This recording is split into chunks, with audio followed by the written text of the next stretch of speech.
ఈ సెషన్ లో కూడుకోవడానికి నీవు ఇచ్చిన కృపను బట్టి నీకు మహిమ కలుగును గాక ప్రభువా. మేము నేర్చుకుంటున్న ప్రతి ఒక్క మాటలో కూడా ప్రభువా నీ యొక్క ఆంతర్యమును మేము గ్రహించినట్లు నీ యొక్క పరిశుద్ధాత్మ శక్తి మా ప్రతి ఒక్కరికి దయచేయమని ప్రభు అనేకమైన విషయములను ప్రభువా మేము నేర్చుకున్నటకు మీ యొక్క జ్ఞానమును మీరు మాకు దయచేయమని ప్రసాదించమని నీ యొక్క పాదములు పట్టుకుని వేడుకుంటున్నాం ప్రభువా. నీ యొక్క ఆత్మ ప్రతి ఒక్కరి మీద కుమ్మరించండి. నీ యొక్క సహాయం ప్రతి ఒక్కరికి దయచేయమని దేవా మీ కృపలో ప్రతి ఒక్క దానిని జరిగించమని మా ప్రభును ప్రిరక్షకుడైన క్రీస్తు యేసు వారి ఘనమైన శ్రేష్టమైన పవిత్రమైన నామంలో అడిగి వేడుకుంటున్నాం తండ్రి. Amen. In Jesus name we pray. Amen, amen, amen. Welcome friends, good evening and welcome back from your very, very happy holidays that you'll had. Hope you'll had a wonderful Christmas. Hope you'll had a wonderful New Year. అందరికీ కూడా స్వాగతం అండి.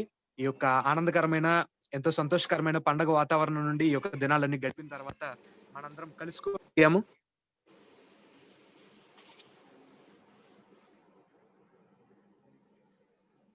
It's good to see all of you all again. It's good to have all of you all back again. It gives me great joy to see all of you all, to spend time with all of you. నేను మిమ్మల్ని అందరినీ చూడడం కూడా చాలా ఆనందంగా ఉంది. మరలా నేను మీతో పాటు సమయాన్ని గడపడానికి దేవుడిచ్చిన కృపను బట్టి దేవునికి మహిమ కలుగును గాక. Okay, so we've been studying the Gospel of Matthew.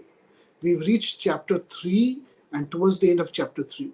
And if you all have been following everything that we've been learning, chapter 3 ends with the baptism of our Lord Jesus Christ. మనందరము కూడా మత్తయి సువార్త 3వ అధ్యాయములో కొన్ని విషయాలను మనం ధ్యానించుకున్నామండి. మనం ఎక్కడి వరకు వచ్చామంటే యేసు ప్రభు వారి యొక్క బాప్తిస్మపు ఆ యొక్క సంఘటన వరకు కూడా మనం ధ్యానం చేసి ఉన్నాం. And it talks about him finishing the baptism, and then we will start today from chapter 4, because chapter 4 is very, very important to understand the rest of the gospel. ఈ యొక్క 3వ అధ్యాయం అనేది యేసుప్రభు వారి బాప్తిస్మం తీసుకోవడంతో ముగుస్తుంది. ఈ యొక్క 4వ అధ్యాయం ఏదైతే ఉన్నదో మనం దీన్ని ఆరంభించుకోబోతున్నాం. ఈ యొక్క 4వ అధ్యాయము చాలా ప్రాముఖ్యమైనది, ఎంతో విలువైనది. చాలా విషయాలు మనం ఇందులో నుండి నేర్చుకోవడానికి అవకాశం ఉంటుంది. So it says in verse 1, then was Jesus led up by the Spirit into the wilderness to be tempted of the evil one, of the devil. ఈ యొక్క 4వ అధ్యాయం మొదటి వచనంలో ఈ విధంగా ఉంటుంది కదా.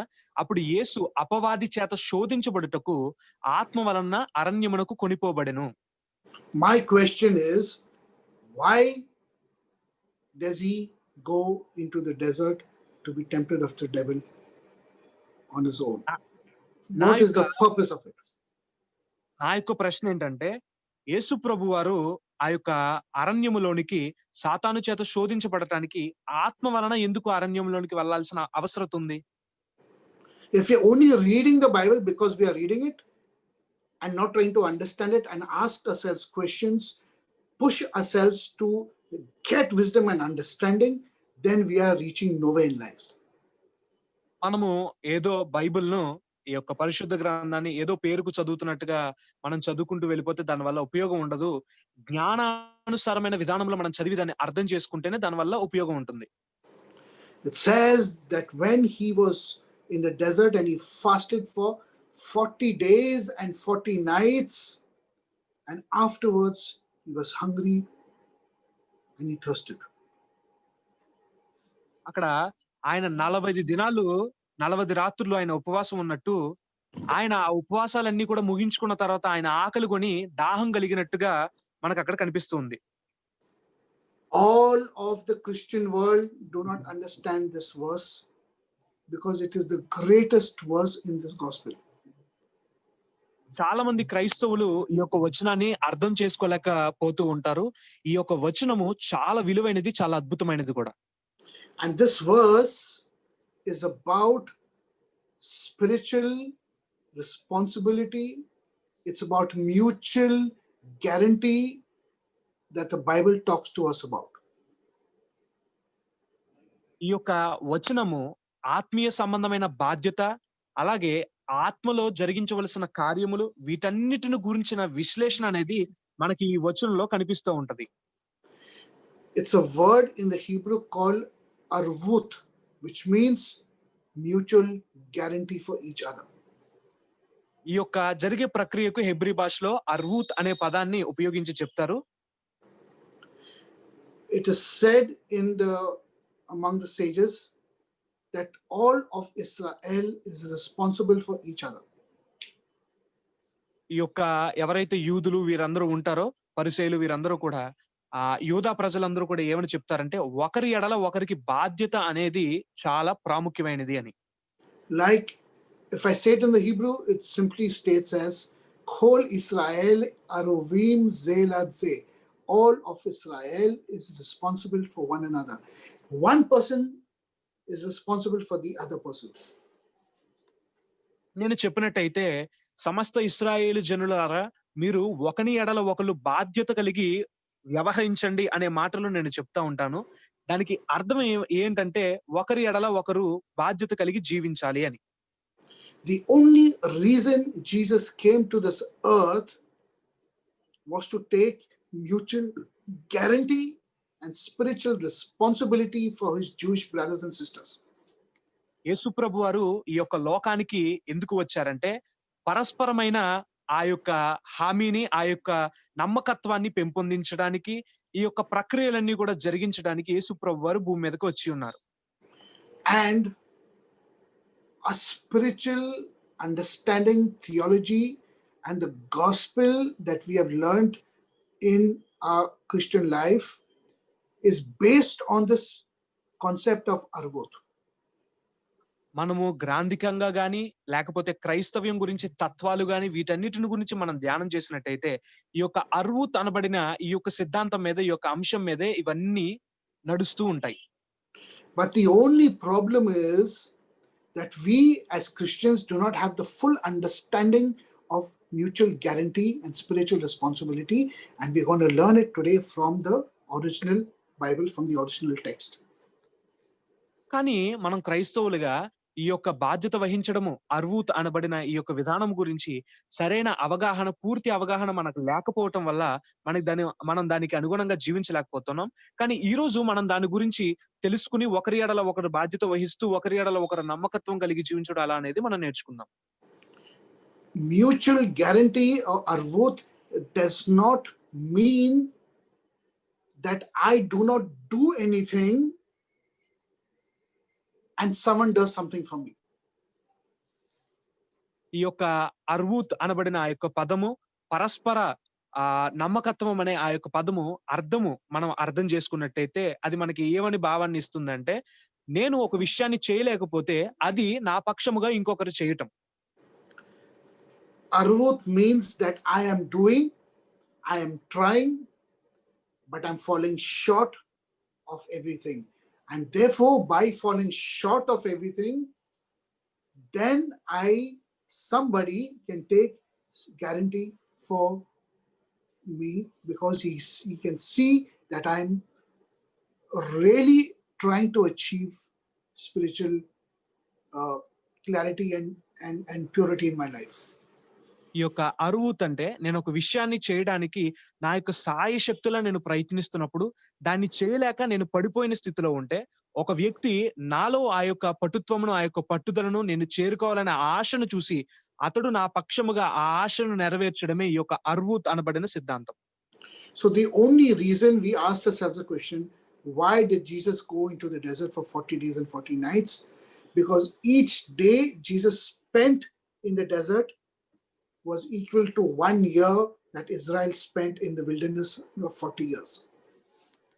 ఈ యొక్క యేసు ప్రభు వారు ఎందుకు ఈ యొక్క అరణ్యంలోనికి వెళ్ళిపోయారు, 40 రోజులు ఆయన ఎందుకు చేయవలసి వచ్చిందని మనం ఆలోచించినట్టయితే, ఆయన గడిపిన ఒక్కొక్క రోజు ఒక్కొక్క సంవత్సరానికి అది మనకి సరిసమానంగా కనిపిస్తూ ఉంటుంది.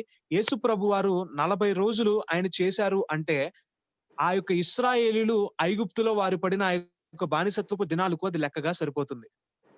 40 years of rebellion in a desert, Jesus rectified. 40 years of fighting and grumbling in the desert, Jesus rectified. 40 years of walking, of thirst and hunger in the desert, Jesus rectified. The entire 40 years of Israel that was completely washed out, Jesus rectified in 40 days and 40 nights. ఆ యొక్క 40 సంవత్సరాలు ఏ విధంగా అయితే ఇశ్రాయేలు ప్రజలు దేవుని మీద సనుగుతూ వచ్చారో ఆ యొక్క అరణ్యములో, దానిని మరలా పరిపూర్ణత స్థితిలో దానిని ఆ పరిపూర్ణతలోనికి తీసుకురావడానికి, దానిని క్షమించబడటానికి యేసు ప్రభువారు వారి పక్షంగా ఆ యొక్క 40 రోజులు, 40 సంవత్సరాలకి సరిపోయే విధముగా ఆయన అరణ్యములో ఆ విధంగా చేయవలసి వచ్చింది. At every point where the Jewish people stumbled, Jesus took mutual guarantee for them. At every point that they sinned, Jesus took responsibility for that. For every commandment that they did not complete, Jesus done it for them. ఆ యొక్క యూదా ప్రజలు ఎవరైతే యూదులు ఉన్నారో వారు చేయలేక పడిపోయిన ప్రతి సందర్భంలో యేసు ప్రభువారు వారి కోసం దానిని చేసి పెట్టారు. వారు ఆజ్ఞలను వారు పాటించలేక వారు పడిపోయిన సందర్భంలో ఆయన వాటిని పరిపూర్ణంగా సమాప్తి చేసి చూపించారు. అలాగే ఆయన వారి కోసం ప్రతి ఒక్క విషయంలో వారు చేయలేని దాన్ని ఆయన చేసి చూపించారు. This is based on the concept that I am doing, but I am falling short. Therefore, I have got grace by a Lord who is completing that which he could not complete. మనం దీన్ని పరిపూర్ణంగా అర్థం చేసుకుంటే, నేను చెయ్యాలనే ఆశ కలిగి నేనున్నాను. కానీ నేను దాన్ని చేయలేకపోయాను. దేవుని కృప చేత నా కొరకు దేవుడే దానిని సంపూర్తి చేశాడు అనే భావన మనకు అర్థమవుతుంది. If I'm not doing anything, then I do not expect the guarantee of our Lord Jesus Christ. ఒకవేళ నేను ఏమి చేయకుండా నాలో చెయ్యాలనే ఆశ లేకుండా నేను ఉన్నట్టయితే ఇది వర్తించదండి. So friends, we have to be a practicing faith walker in the kingdom of God. కాబట్టి మనం ప్రతి ఒక్కరము కూడా దేవుని సన్నిధిలో విశ్వాసతను కలిగి దేవుని మార్గంలో నడవాలి అనే ఆశను ప్రతి ఒక్కరం కలిగి ఉండాలి. And we have to do 100%, 1000%. Wherever we fall short, that is where Jesus will take guarantee and complete it for us. మనము మన యొక్క సాయి శక్తుల మన 100%, 1000% మనం చేస్తూ ఉండాలి. మనం చేయలేక ఎక్కడైతే పడిపోతామో దానిని యేసు ప్రభువారు మన కోసం చేస్తారు. Now, verse 2. And when he had fasted 40 days and 40 nights, he afterwards was hungry. మనము 2వ వచనంలో చూసినట్టయితే ఆయన 40 రోజులు, 40 పగళ్ళు, 40 రాత్రులు ఆయన ఉపవాసం చేసిన తర్వాత ఆయన ఆకలి కొన్నారు. Because these 40 days and 40 nights, he recovered 40 years of the life of the Jewish nation of Israel. ఈ యొక్క 40 రోజులు, 40 పగళ్ళు, 40 రాత్రులు అనేది ఇశ్రాయేలు వారు 40 సంవత్సరాలు వారు ఏవైతే సనుగి వారు అరణ్యంలో తిరిగారో దానికి సాదృశ్యంగా ఆయన చేసి ఉన్నారు. It is this place where Jesus is the Son of God and he's also Israel. And Israel is also called God's firstborn son because only that Jesus took arvut and mutual guarantee for them. ఈ యొక్క ప్రదేశంలో యేసు ప్రభువారు దైవ కుమారునిగా అలాగే ఇశ్రాయేలుగా ఆయన మనకి కనపడుతూ ఉంటారు. ఇశ్రాయేలుగా అని నేను ఎందుకు అన్నానంటే, ఎవరైతే దేవుని కుమారుడిగా పిలువబడతారో వారు దేవుని యొక్క మొదటి సంతానమైన ఇశ్రాయేలుగా పిలువబడతారు. కాబట్టే ఆయన ఆ యొక్క బాధ్యతను చేపట్టి ఆయన ఈ యొక్క ఆ విధానాన్ని ముందుకు తీసుకెళ్తూ ఉన్నారు. In Exodus chapter 4 verse 22, God tells Moses, go to Pharaoh and tell him to let my firstborn son go. My firstborn son Israel. He calls Israel his firstborn son. ఆ యొక్క నిర్గమకాండంలో దేవుడు మోషే గారితో ఏమని చెప్తారంటే, నువ్వు ఫరో వద్దకు వెళ్ళి నా యొక్క మొదటి సంతానమైన నా యొక్క మొదటి పుత్రుడైన ఇశ్రాయేలును వెళ్ళుటకు నీవు ఇశ్రాయేలును పంపించు అని ఈ యొక్క వర్తమానాన్ని తెలియజేయడానికి మోషేని దేవుడు ఫరో దగ్గరికి పంపిస్తారు. So when you're looking at Israel, you're also looking at Yeshua. When you're looking at Yeshua, you're also looking at Israel, who's also called the Son of God. But where do you and me fit into this? ఎప్పుడైతే ఇశ్రాయేలుని చూస్తామో మనం యెషూవాని, యేసు ప్రభువును కూడా చూస్తూ ఉంటాం. ఎప్పుడైతే యేసు ప్రభువును చూస్తామో పరిపూర్ణమైన ఇశ్రాయేలును కూడా చూస్తూ ఉంటాం. కానీ మనము ఇందులో ఎక్కడ సరిపోతాము? We come in through faith. We come in only because of the grace of Almighty God. Because God, through his Son, has opened the doors for you and me to come in and join the Jewish nation and become like sons and daughters of God. మనము ఈ యొక్క విధానములో అంటుకట్టబడుటకు సర్వోన్నతుడైన దేవుని కృప చేత మాత్రమే మనం దేవుని పిల్లలుగా, కుమారులుగా, కుమార్తెలుగా పిలువబడటానికి, ఇశ్రాయేలుగా పిలువబడటానికి మనము దేవుని కృప వలన మాత్రమే అందులో అంటుకట్టబడిన వారమై ఉన్నాము.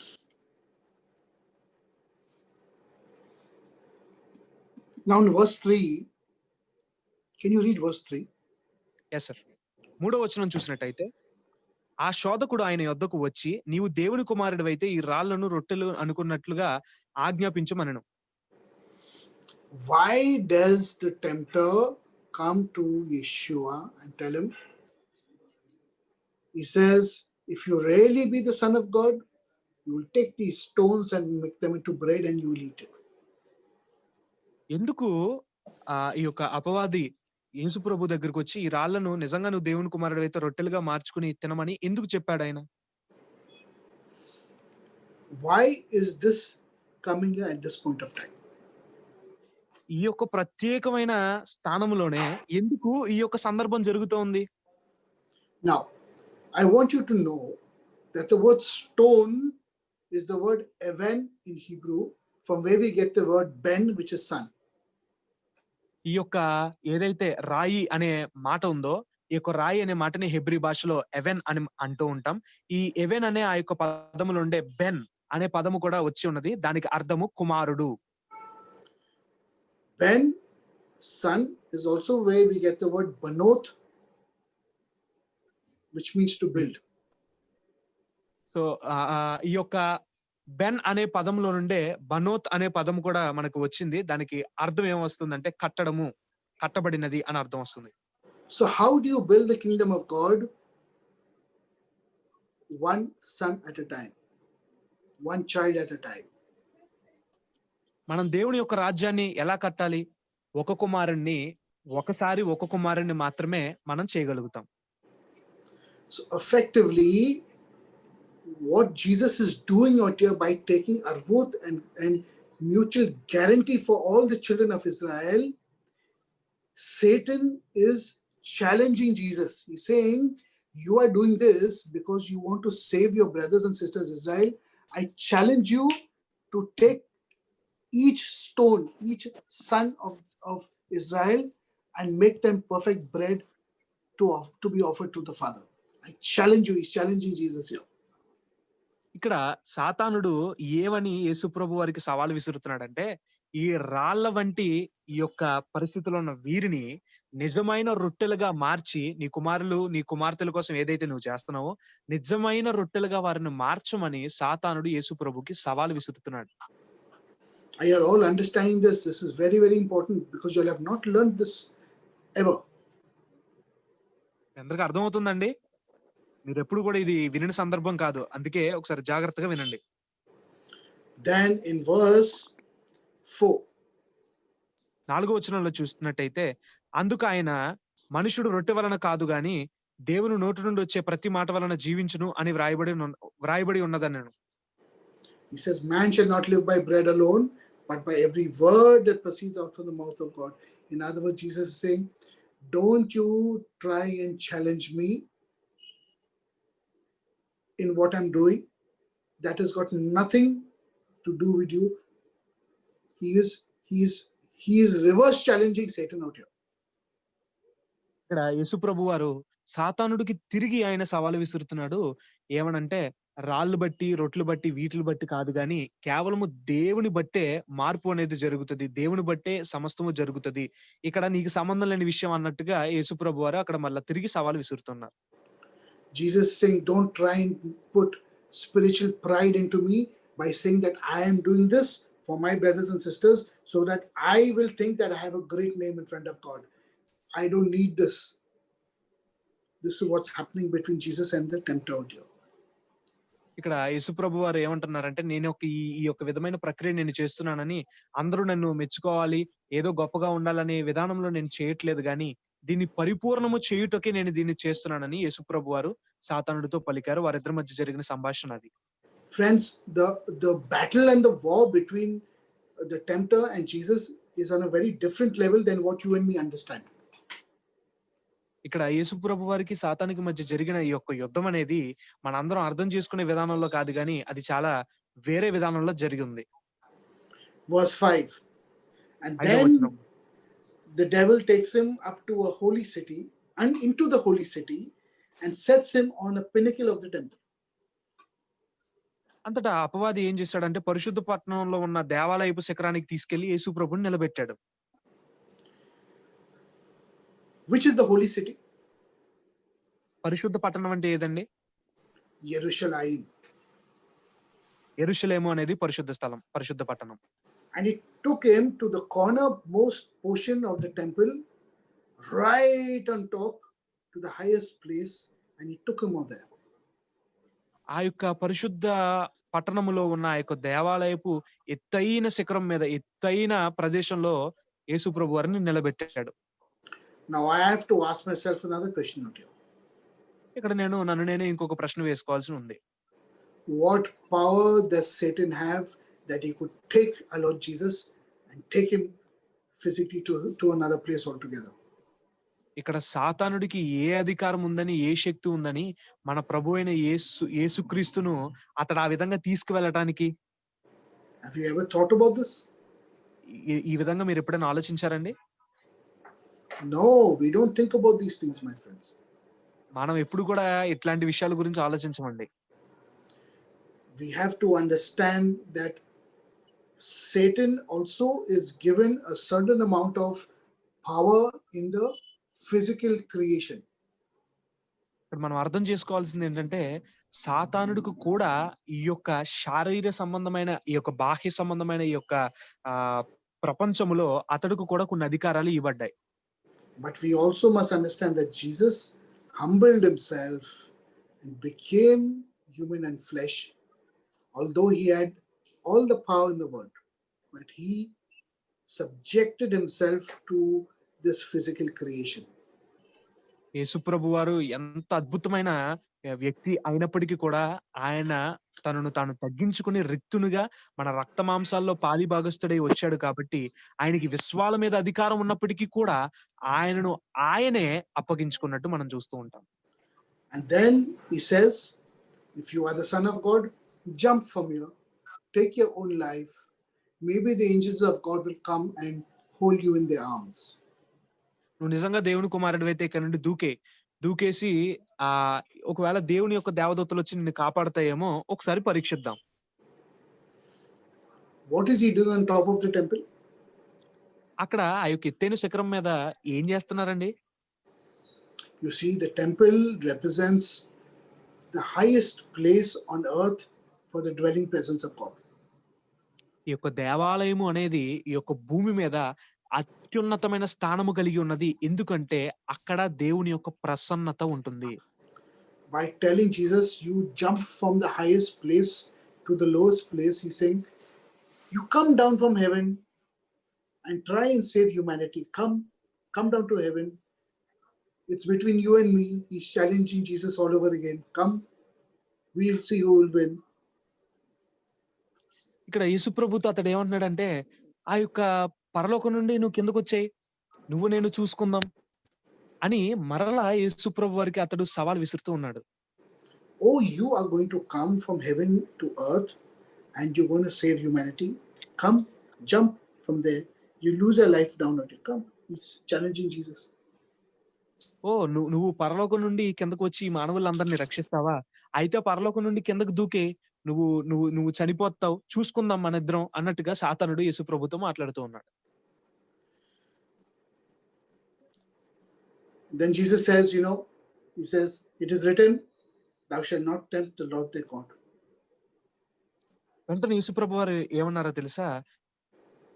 నీవు దేవుని శోధింపవలదని రాయబడి ఉన్నది అని యేసు ప్రభు వారు ప్రత్యుత్తరం ఇచ్చారు.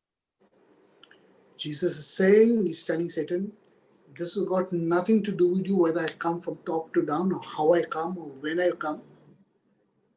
If I do come and lay down my life for my brothers and sisters on this earth, it's got nothing to do with you. You do not dictate what I have to do, and you do not tell me what I need to do. నేను పైనుండి కిందకి రావాలో, కింద నుండి పైకి రావాలో, నేను ఏం చేయాలో, నా యొక్క సహోదరులు, నా యొక్క కుమారులను కాపాడుకోవడానికి నేను ఏం చేయాలో నువ్వు నాకు చెప్పాల్సిన అవసరం లేదు. నాకు వారి కోసం ఏం చేయాలో సమస్తం ఎరిగి ఉన్నానని యేసుప్రభు వారి ప్రత్యుత్తరం దానికి అర్థం. He's also telling Satan that you do not tell me to do the things which I'm not supposed to do, therefore testing God the Father by not adhering to the things that I'm supposed to be doing. ఇక్కడ సాతాను యేసుప్రభు వారిని అతడు పరీక్షిస్తూ పరిశోధిస్తూ ఏదైతే ఈ యొక్క కార్యములన్నీ చేస్తూ ఉన్నాడో, so at all steps in this temptation that Jesus is going through, Satan is hitting him right to the core of what his purpose and his role is on this earth. ఈ యొక్క విధానములో ప్రతి ఒక్క విధానంలో కూడా అతడు యేసుప్రభుని శోధిస్తూ ప్రతి ఒక్క మార్గంలో కూడా అతడు శోధిస్తూనే వస్తూ ఉన్నాడు. And then in verse 8, again the devil takes Jesus. Can you imagine this? The devil takes Jesus up to an exceedingly high mountain and shows him all the kingdoms of the world and the glory of them. ఈ యొక్క 8వ వచనంలో అపవాది మరలా ఎత్తైన కొండకి యేసుప్రభుని తీసుకెళ్లిపోయి ఈ యొక్క లోకములో ఉన్న మహిమనంతా కూడా చూపించాడు. He says, if you fall down and worship me, I will give you all of this to rule over. Fantastic offer he's given to Lord Jesus again. నువ్వు నాకు సాగిలపడి నమస్కారం చేస్తే నీకు ఇదంతా ఇచ్చేస్తానని ఒక అద్భుతమైన విధానము సాతాను యేసుప్రభుకు చెప్పాడు. But Jesus does not have himself in mind. He's got all of Israel to think of. యేసుప్రభు వారు ఇక్కడ తన గురించి తాను ఆలోచన ఏమీ లేదు. తన ఆలోచన అంతా కూడా ఇశ్రాయేలు మీదే ఉంది. He's got that mutual guarantee he needs to take because he loves his brothers and sisters. అతడు ఎందుకు ఈ యొక్క కార్యాలన్నీ చేస్తూ ఉన్నాడంటే తన యొక్క సహోదరులు ఇశ్రాయేలు సంబంధించిన వారందరూ వారి యొక్క విషయాలే ఆయన యొక్క మదిలో మెదులుతూ ఉన్నాయి. If he succeeds, then all of Israel will be saved.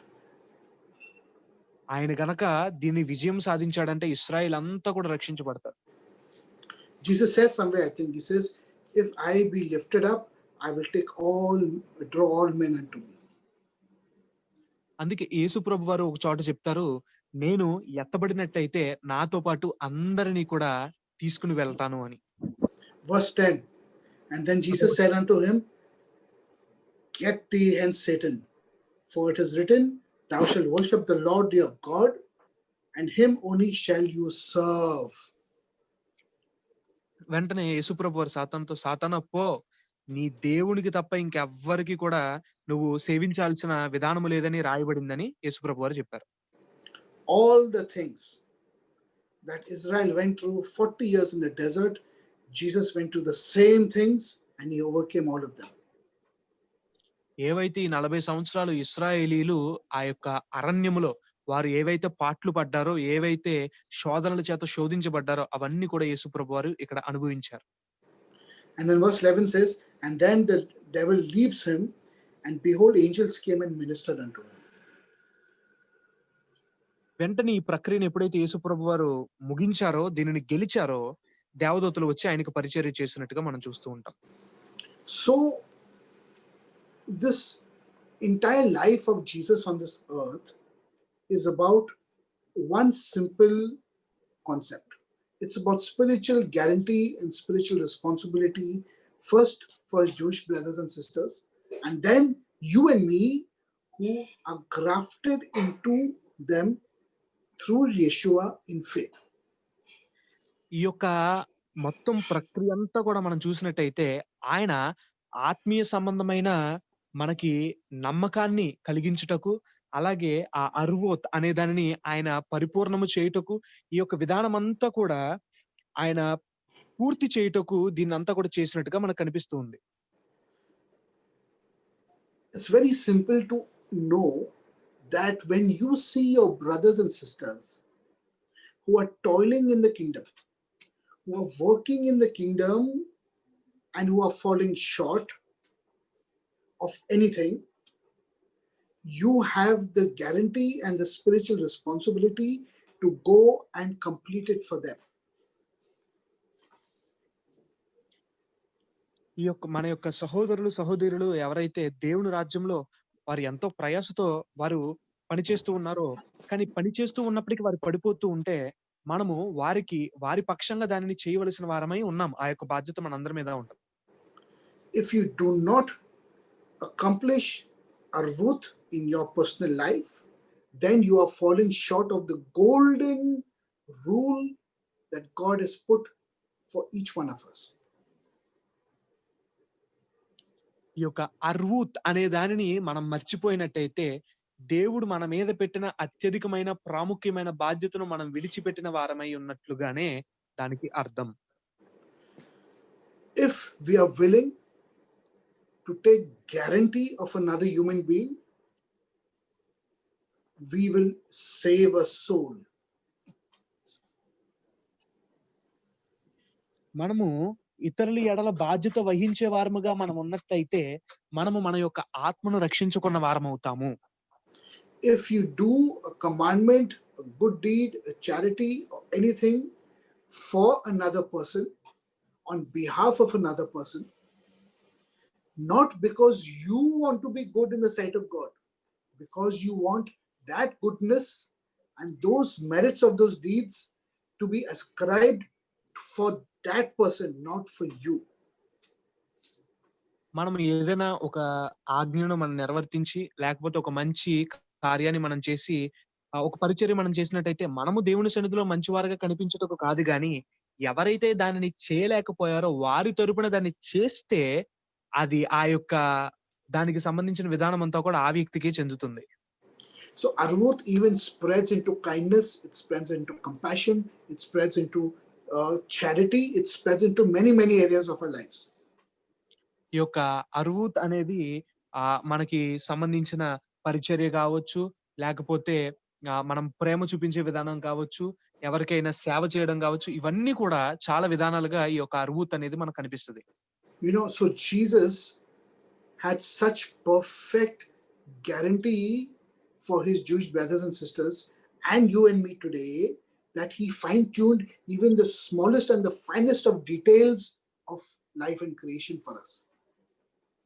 యేసుప్రభు వారు మన యొక్క జీవితంలో ఏవైతే ప్రాముఖ్యమైన విషయాలు ఉంటాయో, మనం ఏవైతే వాటిని చేయలేక మనం ఉన్నామో దానిని ఆయన యావత్తు కూడా మన పక్షముగా ఆయన చేయుటకు ఈ లోకానికి వచ్చి ఉన్నారు. Okay, so this is the foundation of our faith. This is the foundation of the gospel. It is arvut that put Jesus on that cross. ఈ యొక్క సువార్త అంతటికి కూడా ముఖ్య ఉద్దేశము ఈ యొక్క అర్వూత్, ఈ యొక్క సువార్త పట్టణాలకి, ఈ యొక్క గాస్పెల్స్ అన్నిటికీ కూడా ప్రాముఖ్యమైనది ఈ యొక్క ప్రక్రియ. It is that guarantee that he has taken for each one of us, saying, Father, I know they're not able to do it, but I've done it, and because of me, please save them. అది ఎలా అంటే, తండ్రి వారు ఈ యొక్క విషయాన్ని వారు చేయలేకపోతున్నారు, వారి పక్షంగా నేను దీనిని నిర్వర్తిస్తాను, నేను దీనిని నెరవేరుస్తాను, ఆ యొక్క ఉద్దేశం అంతా కూడా వారికి నీవు ఇవ్వు అనే ప్రస్థానం మనకు కనిపిస్తుంది. Okay, let's go now, verse 12.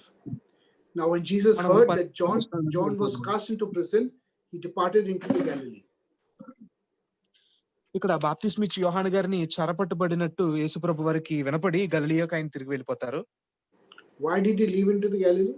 Because around the Jordan, which is the Jordan, which is very close to Jerusalem, there was a lot of turmoil, and he wanted to get away from the turmoil and the death of John the Baptist. ఈ యొక్క ఆయన గలిలయను ఎందుకు విడిచిపెట్టి వెళ్ళిపోయారంటే, ఈ గలిలయ అనేది యోర్దానుకు అలాగే యెరూషలేముకు చాలా దగ్గరలో ఉన్న ప్రదేశము. ఎప్పుడైతే ఈ యొక్క బాప్తిస్మిచ్చి యోహాను గారు చెరపట్టబడ్డారనేది తెలిసిందో, దీనికి ఈ యొక్క విషయాలన్నిటిని కూడా ఆయన దృష్టిలో పెట్టుకుని ఆయన ఈ యొక్క గలిలయ ప్రాంతాన్ని విడిచిపెట్టి వెళ్ళిపోయారు. And he came and leaving Nazareth, which is his hometown, he lived as a child in Nazareth. He came and dwelt in a city called Capharnaum, which is upon the sea coast in the borders of Zebulun and Naphtali, All these have a meaning, friends.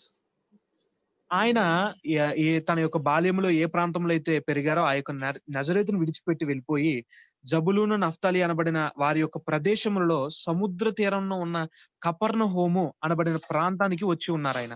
ఈ ప్రతి ఒక్క దానికి ఆయన కదిలిన ప్రతి ఒక్క కదలికి కూడా చాలా అద్భుతమైన అర్థాలు ఉన్నాయి. Now the name Capernaum in English is actually the name Kafar Nakum in Hebrew. ఏదైతే కపర్నహూము అనబడిన పదము ఉన్నదో ఆ యొక్క కపర్నహూము అనే పదాన్ని ఆ కఫర్ నహూమ్ అనే హెబ్రీ పదాలతో దాన్ని మనం పలుకుతాం. So Kafar basically means a small town, a small hamlet. Okay, it comes from the word kapar, which means to cover. ఈ యొక్క కఫార్ అనే పదము దానికి అర్థం ఏమొస్తుందంటే చిన్న పట్టణము, చిన్న పల్లె అనే అర్థం వస్తుంది. ఈ యొక్క ముసుగు అనే ఒక అర్థంతో కూడిన ఒక పదంలో నుండి ఈ యొక్క పదం వచ్చింది. You have all heard of this word called Yom Kippur, which is kapar, which is the same word Yom Kippur. మీరందరూ కూడా యోమ్ కిప్పూర్ రక్త ప్రోక్షణ దినముని హెబ్రీ భాషలో యోమ్ కిప్పూర్ అంటారండి. ఈ యొక్క పదాన్ని మీరు వినే ఉంటారు. ఆ కిప్పూర్ అనేది కఫార్ నుండి వచ్చింది. దానికి అర్థము మూసివేయుట, ముసుగు అనే ఒక అర్థాలు వస్తాయి. So why is a small town, village or hamlet called kapar in Hebrew? Because it gives covering to humans so they can sleep inside it. It's a home, it's a covering for their heads. ఈ యొక్క కఫార్ అనే పదాన్ని ఎందుకు ఈ యొక్క చిన్న పట్టణానికి ఇచ్చారంటే అది ప్రజలకు ఒక కాపుదలగా, ఒక కప్పుగా దానిలో నివసించుటకు అది ఒక రక్షణ కవచముగా వారికి ఉంటూ ఉంటుంది. And Nakhum means compassion and kindness and mercy. ఈ యొక్క నహూమ్ అనే పదానికి జాలి, దయ, వాత్సల్యత ఈ యొక్క పదాలన్నీ అర్థాలు కూడా వస్తాయి. So Kafar Nakum is a small village or town, a hamlet called a place of covering, of mercy and kindness. ఈ యొక్క కపర్నహూము అనే ఆ యొక్క ప్రదేశానికి వాత్సల్యపు కాపుదల, వాత్సల్యపు ముసుగు, వాత్సల్యపు అనే ఆ యొక్క విధానంలో ఆ యొక్క అర్థాలు వస్తూ ఉంటాయి. And for many years of his ministry, Jesus operated from the city called Kafarnakum, because it is from here of kindness and covering and mercy that he drove his ministry in the Galilee. ఆయన తన యొక్క సేవా జీవితంలో చాలా విషయాలు ఈ యొక్క కపర్నహూములో నుండే చేసినట్టుగా మనకి తెలుస్తూ ఉంటుంది. ఎందుకంటే ఈ యొక్క ప్రాంతము, ఈ యొక్క ప్రదేశము ఎంతో జాలితో, వాత్సల్యతతో కూడిన ప్రదేశము కాబట్టి. That is why it says in Isaiah 9 verses 1 and 2, it says, the land of Zebulun and Naphtali, by the way of the sea beyond Jordan, Galilee of nations, the people have seen a great light. అందుకనే ఆ యొక్క యెషయా గ్రంథములో మనకి చెప్పబడినట్టుగా ఈ యొక్క గలిలయ ప్రాంతం అంతటా కూడా ఈ యొక్క కపర్నహూము ఇటువంటి ప్రాంతాలన్నిటిలో కూడా అద్భుతమైన కాంతి ప్రకాశిస్తుంది అని ఏదైతే ప్రవచనం చెప్పబడిందో అది ఇక్కడ నెరవేర్పు కలుగుతుంది. And to them which sat in darkness, the region and the shadow of death, light has emerged, light has sprung up for all of them. వారికి ఈ యొక్క చీకటి, ఈ యొక్క అగాధం అనేది, ఈ యొక్క వెలుగు ఎప్పుడైతే వారి జీవితాల్లో ప్రసరింపబడుతుందో వారు దాని నుండి విడిపించబడి రక్షించబడతారు. We also have to look at Isaiah chapter 60. Can you all have your Bibles? Please turn with me to Isaiah chapter 60 over here. మనందరి దగ్గర ఉన్న బైబిల్ గ్రంథాలని మనందరం కూడా యెషయా గ్రంథము 16వ అధ్యాయమును దయచేసి మనందరం తెరుద్దామండి. See what it says. Kumi ori ki ba orech hu chavod Adonai elecha tzarach. Arise and shine, for your light has come, and the divine presence of the Lord has shone upon you. చూడండి, లెమ్ము తేజరులము మీకు వెలుగు వచ్చి ఉన్నది, దేవుని యొద్ద నుండి ఆ వెలుగు వచ్చి ఉన్నది అనే మాట మనకి ఇక్కడ కనిపిస్తూ ఉంటది. Oh, how beautiful is this. And then it says, ki hine hachoshek yichese eretz ve arafel leumim. Behold, darkness shall cover the earth, and gross and thick clouds the people. ఈ యొక్క అగాధము అనేది భూమిని కప్పేసి ఉన్నప్పుడు, చీకటి అనేది ఈ భూమి చుట్టూ ఉన్నప్పుడు, దేవుని యొక్క వెలుగు అనేది ఇక్కడ ఉదయించినట్టుగా అక్కడ మనకి కనిపిస్తూ ఉంది. Vayelech Yeirach Adonai, but upon you the Lord will shine. Praise God. మీ అందరి మీద దేవుని యొక్క వెలుగు ప్రకాశించింది. దేవునికి మహిమ కలుగును గాక. And his presence shall be seen over you, and the nations shall walk by a light, kings by a shining radiance. Oh, wonderful. What a promise which is fulfilled, what we read in the gospel just now. ఆయన మహిమ నీ మీద కనబడుచున్నది. జనములు నీ వెలుగుకి వస్తారు. రాజులు నీ ఉదయకాంతికి వస్తారు. కన్నులెత్తి చూస్తే వారందరూ కూడా ఈ వెలుగులో నడుస్తారు అనబడిన ఈ యొక్క వాక్యం అనేది ఈ యొక్క సువార్తలలో మనం చదివినప్పుడు ఆ యొక్క పరిపూర్ణతను మనం చూసినప్పుడు ఎంత అద్భుతమైన విధానంలో మనకు కనిపిస్తుందో. దేవునికి మహిమ కలుగును గాక. You see, Judea and Jerusalem and the Jews are there. They had the temple and they had the Torah and they had all the practices, and they were walking in a different light compared to the Galilee. The Galilee was in complete darkness. They had no temple, they had no Torah, they had nothing. ఆ యొక్క యెరూషలేం ప్రాంతంలో ఉన్న యూదులందరూ కూడా వారికి తోరా ఉంది, ధర్మశాస్త్రము వీటన్ని కూడా వాళ్ళకున్నాయి. వాళ్ళకి దానితోనే నడుస్తూ ఉన్నారు. వారు వేరొక వెలుగుతో నడుస్తూ ఉన్నారు. గలిలయతో పోల్చుకున్నట్లయితే గలిలయలో సాక్షాత్తు దేవుని యొక్క వెలుగే వచ్చినది. ఆ వెలుగు ప్రసరిస్తూ ఉండగా జనులందరూ దానికి ఆకర్షితులవుతూ ఉన్నారు. So where there is extreme darkness, it is in that place the light will shine the most. ఎక్కడైతే చీకటి కమ్మి ఉంటుందో అక్కడే వెలుగు ప్రసరిస్తూ ఉంటది.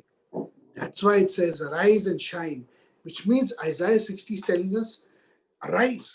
What do I arise for? Arise because suddenly the light of God, Yeshua of God, is shining in this darkness that's inside of me, friends. అందుకనే ఎక్కడైతే చీకటి అగాధ జలములలాగా అది కమ్మేసుకుని ఉన్నదో అక్కడికి సాక్షాత్తు దేవుని యొక్క మహిమ వెలుగుగా అక్కడికి దిగి వచ్చినట్టుగా ఆ యొక్క చీకటిని పారద్రోలటానికి ఆ వెలుగు వచ్చినట్టుగా మనం చూస్తూ ఉన్నాం.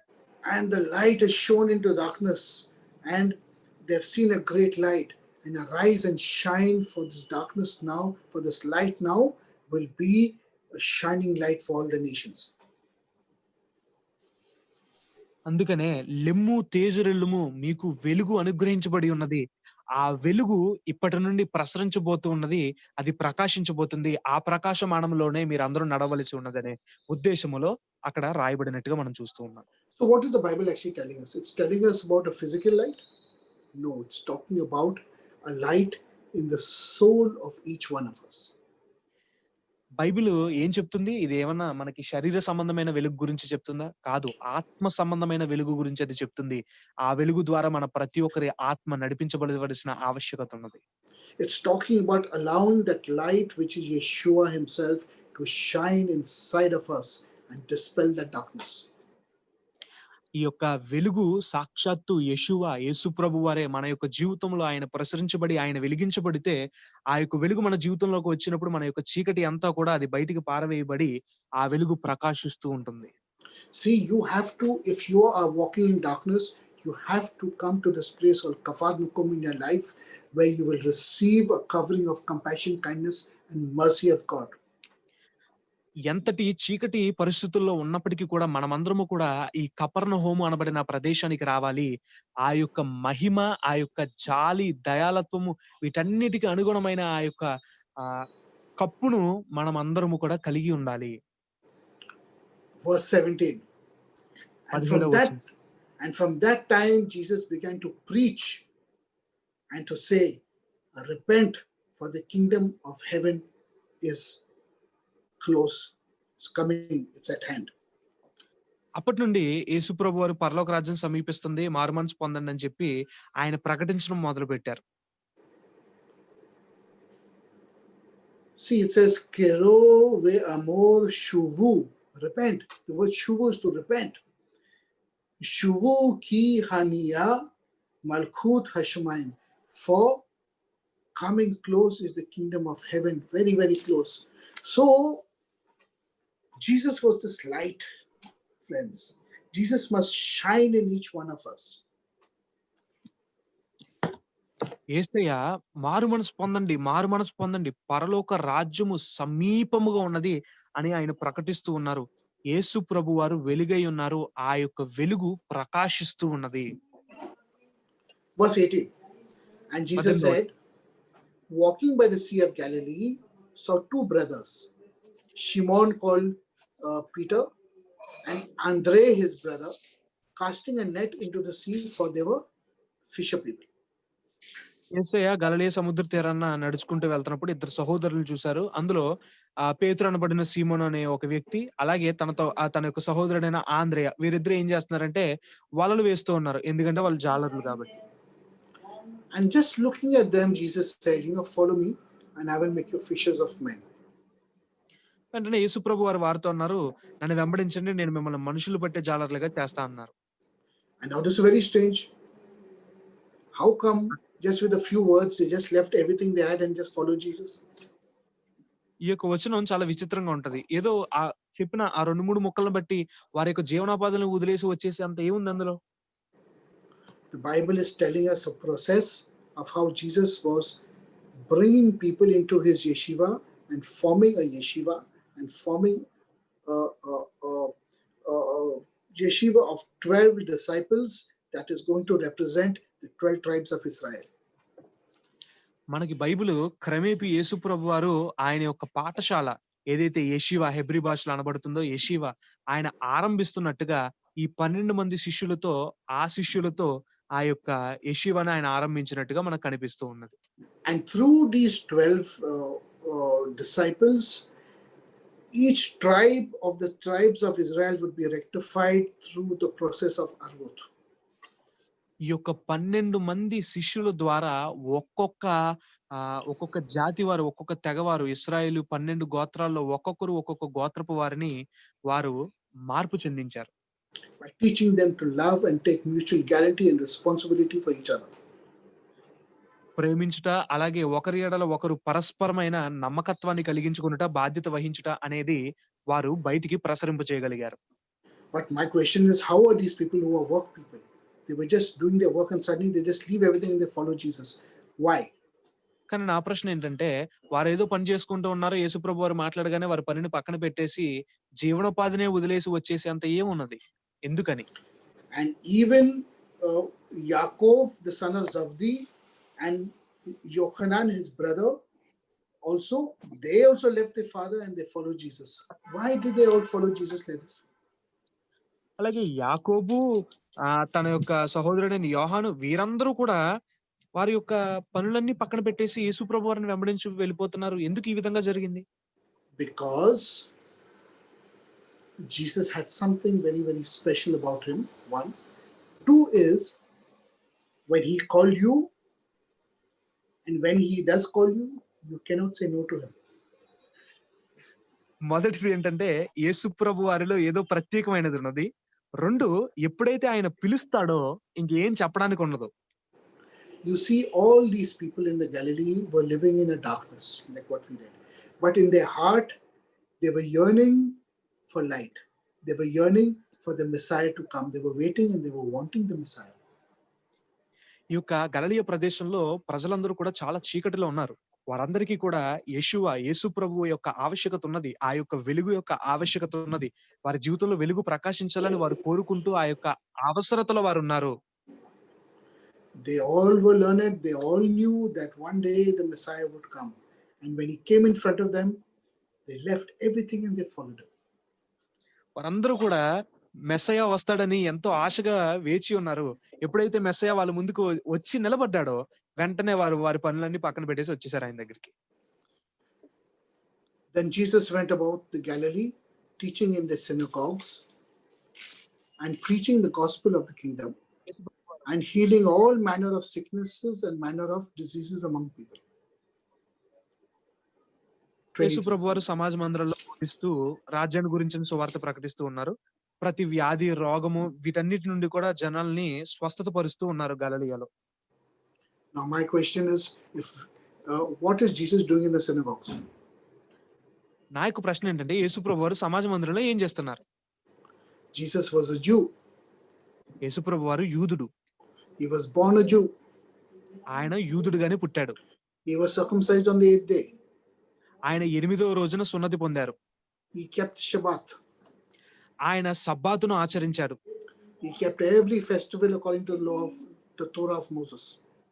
ఆ యొక్క తోరాలో చెప్పబడిన ప్రతి ఒక్క పండుగను ఆయన ఆచరించాడు.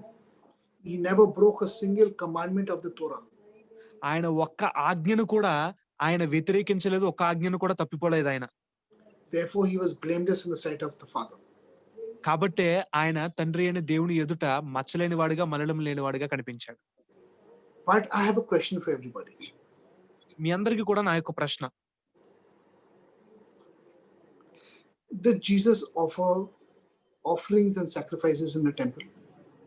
యేసు ప్రభు వారు ఆ యొక్క దేవాలయములో ఈ యొక్క బలులు వీటన్నిటిని కూడా అర్పించేవారా? This is a very big question I'm asking you, my friends, because the Torah of Moses has got to do with offerings and sacrifices. ఈ యొక్క మోషే చేత ఇవ్వబడిన ఆ యొక్క ధర్మశాస్త్రము తోరా ఏదైతే ఉన్నదో అది ఈ యొక్క బలుల గురించి, అర్పణల గురించే ఉంటది. So if we say that Jesus followed the Torah of Moses because he did perfectly and completely and he perfected it and he overcame it and he established it, who and how is it possible that Jesus would not have given offerings and sacrifices, or he never gave offerings and sacrifices? Think carefully before you answer this question. యేసు ప్రభు వారు మోషే ధర్మశాస్త్రంలో ఉన్న సమస్తాన్ని కూడా ఆయన నెరవేర్చారని మనం చెప్పుకుంటూ ఉంటాం. మోషే యొక్క ధర్మశాస్త్రంలో బలులు అర్పించాలి, అర్పణలు అర్పించాలి, ఇవన్నీ ఉంటాయి. యేసు ప్రభు వారు ఆ బలులన్నిటినీ అర్పించారా, లేకపోతే ఎప్పుడు కూడా ఆయన ఆ బలులను అర్పించలేదా? మీరు ఈ యొక్క ప్రశ్నకు సమాధానం చెప్పే ముందు ఒకసారి ఆలోచించుకొని చెప్పండి. Next week we will answer this question, but if you all have your answers, please write your answers and send it to Nehemiah. We will discuss this out. ఈ యొక్క ప్రశ్నలకు సమాధానాలు అనేవి మనం వచ్చే వారం చూద్దాం. ఒకవేళ మీ దగ్గర ప్రశ్నకి సమాధానం ఉన్నట్టయితే మీరు రాసి నాకు పంపించండి. ఈ యొక్క విషయాల గురించి వచ్చే వారం చర్చిద్దాం. I want to see what are the answers of everybody. నేను మీ యొక్క అందరి యొక్క సమాధానాలు ఏంటి అనేది చూడాలనుకుంటున్నాను. Okay, let's go to verse 24 now. చూద్దాం. And his fame went throughout all of Syria, and they brought unto him all the sick people that were taken with different diseases and torments, and those that were possessed with devils, and those which were lunatics, and those that had palsy, and he healed all of them. ఆయన యొక్క కీర్తి Syria దేశం అంతా కూడా వ్యాపించేసింది. నానా రోగాలు ఉన్న వాళ్ళు, వేదనల చేత పీడించబడుతున్న వారు, దయ్యాలు పట్టిన వారు, వ్యాధిగ్రస్తులు, చాంద్ర రోగులు, పక్షవాయం కలిగిన వారు, వీరందరూ కూడా యేసు ప్రభు దగ్గరికి వచ్చినప్పుడు ఆయన వారిని స్వస్థపరుస్తూ ఉన్నాడు. Verse 25, and they followed him great multitudes of people from the Galilee, from the 10 cities, from Jerusalem and from Judea and from beyond the Jordan. Thousands and hundreds of people came from far and wide to be healed and to look upon the face of Jesus. బహు జన సమూహములు గలిలయ నుండి, దెకపోలి నుండి, యెరూషలేము నుండి, యూదయ నుండి బహు జన సమూహములను ఆయన వెంబడిస్తూ ఉన్నాయి. The only reason Jesus done miracles was because of compassion and kindness, and because he had a tremendous amount of love for his brothers and sisters, his Jewish people. ఎందుకు యేసు ప్రభు వారు ఇన్ని అద్భుతాలు చేశారు అంటే కేవలము ఆయనకి జాలి కలిగి, ఆయన కరుణ చేత, తన యొక్క ప్రజల మీద తనకు కలిగిన కనికరము చేత వీటన్నిటిని చేసి ఉన్నారు. And he could not bear to see them suffering in sin and in darkness and in impurity. ఆయన ఎవరైనా పాపము చేత, చీకటి చేత, ఇటువంటి పరిస్థితుల్లో ఎవ్వరూ నలిగిపోవడం, సతమతం అయిపోవడం ఆయనకి ఇష్టం లేదు.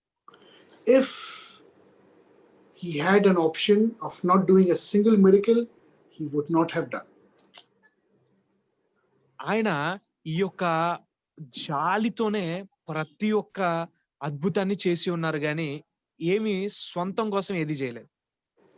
But Jesus done so many miracles and healed so many people and done so many great things, most of it which is not even recorded in this New Testament. చాలా అద్భుతమైన కార్యాలు, చాలా ఆశ్చర్యకరమైన సూచనలు వీటన్నిటిని కూడా యేసుప్రభు వారు చేశారు. చాలా మటుకు ఈ నూతన నిబంధనలో కూడా అవి రాయబడి లేవు గాని, అన్ని ఎనలేని అద్భుతమైన కార్యాలు దేవుడు చేశారు. And all that he done, the result of which he was put on that cross. ఏవైతే వీటన్నిటిని ఆయన ఈ భూమి మీద చేశారో, దాని యొక్క ప్రతిఫలం ఏంటంటే, ఆయన సిలువ మీద మరణించడం. Where he took the impurities of the people. Like the ఆయన Passover lamb, he was absorbing all the impurities of the people.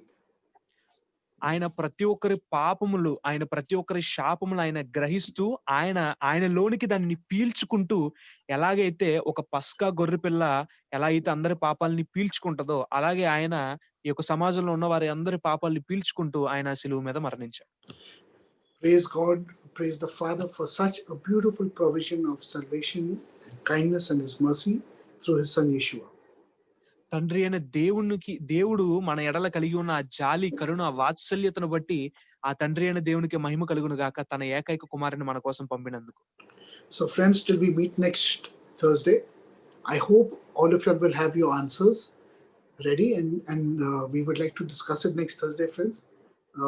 So till then, good night, shalom to each one of you all, and we will meet next Thursday at 9 o'clock. అందరం కూడా మరలా గురువారం కలుసుకునేంత వరకు కూడా మీ యొక్క ఆ యొక్క ప్రశ్నకు సమాధానాలు మీరు అందరూ చెప్తారని నేను అంతా ఆశపడుతున్నాను. మీరు ఆ ప్రశ్నలన్నీ కూడా రాసి దయచేసి నాకు పంపించండి. మనము ఆ యొక్క సమాధానాలన్నిటి గురించి కూడా మనం వచ్చే వారం చర్చిద్దాం. అప్పటి వరకు కూడా షలోం, దేవుడు మిమ్మల్ని దీవించును గాక.